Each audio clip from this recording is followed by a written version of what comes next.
gentleman who's running for the 7th Congressional District. Hey.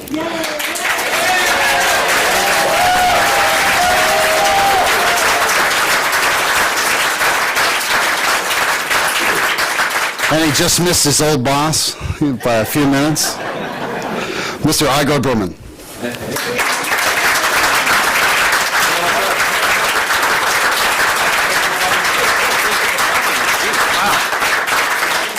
Wow. Folks, well, thank you for this wonderful introduction, and thank you for this reception. My gosh, I wasn't expecting anywhere near this boisterous. And now I've got the challenge of following Tom.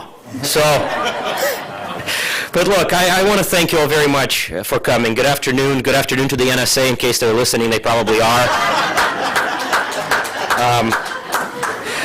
But, you know, I heard, I forget whose saying it was, but I remember a TV personality saying that Americans for centuries were begging for a government that would listen to them.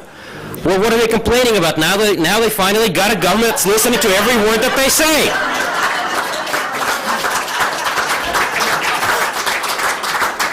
So, but look, you know, there's a serious matter here too, because we come here today knowing that the same liberty, that same dream that once inspired patriots throughout the colonies to challenge the most powerful empire on the face of the earth, and not just that, but the most powerful military force ever assembled in the history of humanity, and then that same dream that defined the American Republic for more than 2 centuries of its existence is now in grave danger.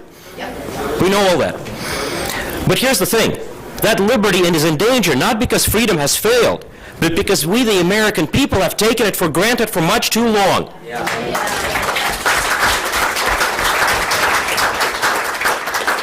And folks, I have to tell you this, as we begin to see the very tip of that iceberg that is government control, we have to realize that our nation is still mostly familiar with tyranny by reputation, from the words and suffering of others. Let's keep it that way. Let's be sure that we're not ever fully familiar with how bad government control is by our own experience. I've been there. I know. It's a painful experience. I lived through it for the first 13 years of my life in the Soviet Union. I never want to live through that experience again. You never want to live through that experience again. And quite frankly, we owe it to those who have come before us to ensure that our posterity never knows that government control that so many people in the world are buckling under. Here's the thing. I'll never forget this defining moment in my life. Right before we left Soviet Russia, we were still in Moscow, and the Russian secret police ransacked our little apartment. Well, my mom turned to my little brother, who was very upset, absolutely apoplectic, turned to him, held him close, and said, "Eugene, don't cry, don't be upset. In just a couple of days, we go to America, and this will never happen there."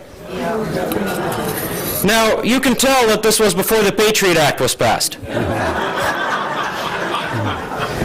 But, folks, here's the thing. Our nation has slowly lost sight of just how important liberty is with the passage of legislation like the Patriot Act, with the passage of legislation like the NDAA that authorizes indefinite detention, with the persecution of journalists whose only crime is digging a little too deep.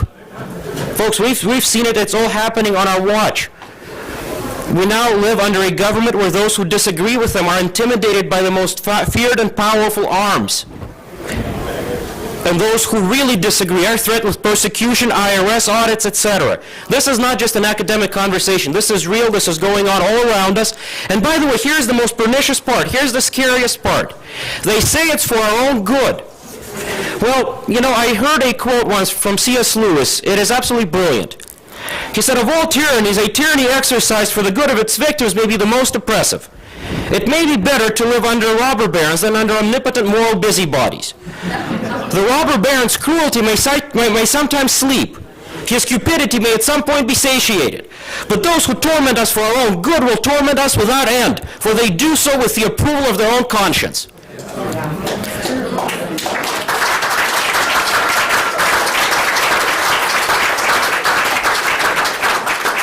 Folks, and further, our economic woes do not come from an over-reliance on freedom. They don't come from too much freedom. They're a symptom of a society that's overdosed on government. And that's something that's up to us to fix, and that's something up to us to fix right now.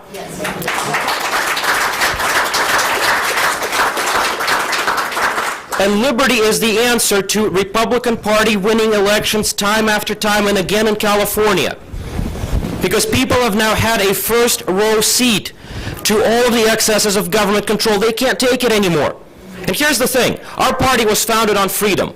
Our party was founded on liberty. It is about time that we reclaimed the roots of our founding.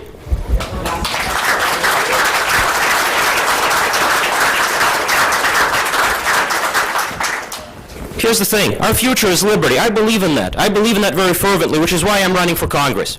In the district where I'm running, it is split 50-50 between Republicans and Democrats. The roots and the keys to winning that district is to champion freedom in the boldest of colors, to do so with passion and credibility. And voters, regardless of their party, will rally to our cause.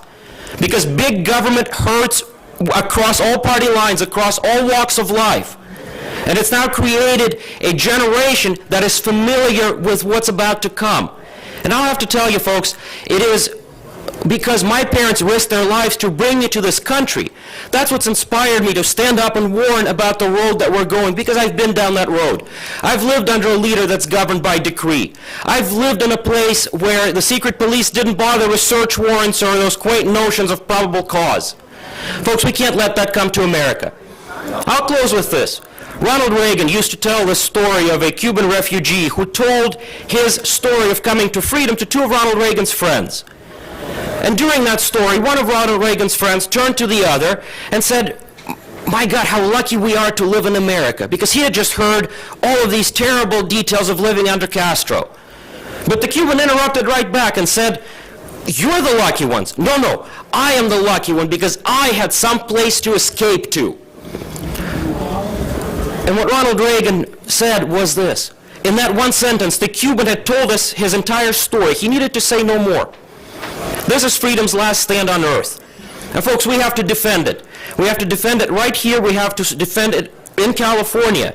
And folks, we start by championing those very same principles of personal responsibility, constitutionally limited government that propelled our nation to the pinnacles of prosperity.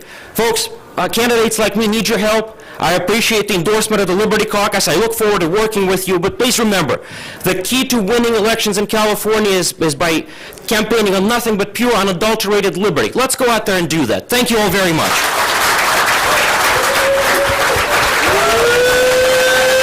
Thank you all.